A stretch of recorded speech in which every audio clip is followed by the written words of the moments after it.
તો આંગણવાડીની તમામ મહિલાઓનું ફરી એક વખત હાર્દિક સ્વાગત છે એક નવા જ વિડીયોની અંદર. તો આજે આપણે વાત કરવાના છે રાજ્ય સરકાર દ્વારા છે મહત્વની જાહેરાત છે કરવામાં આવેલી છે, જેની અંદર આંગણવાડીના તમામ બહેનોને જે પણ ટોટલ 19 માંગણીઓ હતી. આના પહેલા લગભગ આજથી એક મહિના પહેલા મેં તમને કીધું ભાઈ 19 માંગણીઓ છે.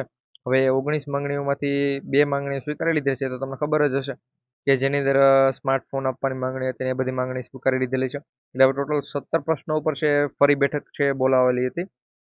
અને એની અંદર મિત્રો જે પ્રમાણે માહિતી મળે છે એ પ્રમાણે કે ભાઈ આ 17 જે પણ બેઠકો છે એની ઉપર પણ હજુ સુધી સોરી મિત્રો 17 જે પણ પ્રશ્નો છે એના ઉપર પણ હજુ ફાઇનલ નિર્ણય છે નથી લીધો. આ બેઠકમાં નિર્ણય નથી લીધો. હવે આવનારા સમયમાં પાછી બેઠક મળશે અને એની અંદર છે નિર્ણય લેવાશે, એ પ્રમાણે હાલ માહિતી મળેલી છે. પરંતુ શું છે એની માહિતી પણ આપી દો.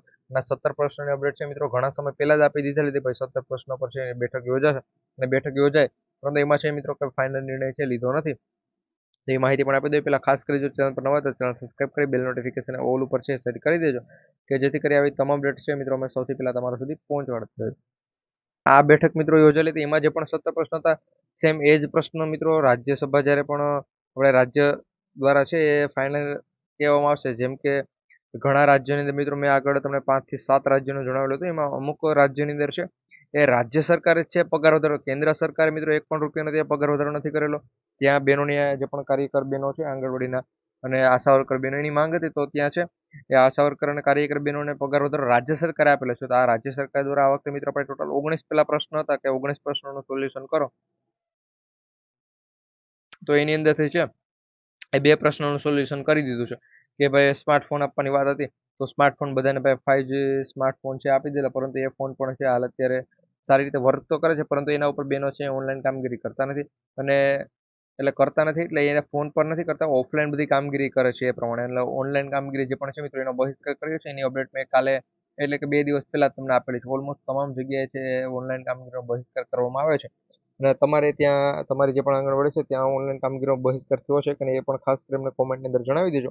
અહીંયા તમે જોઈ શકો છો કે આંગણવાડી બહેનોની જે પણ પડતર માંગણીઓ છે એને લઈને સેક્ટર 12 ની અંદર છે પહેલા તો સભા યોજવામાં આવેલી હતી. એની સાથે મિત્રો આપણે રાજ્યસભાની અંદર પણ છે આ બધા મુદ્દાઓ લઈને હાલ ચર્ચા કરવામાં આવે છે.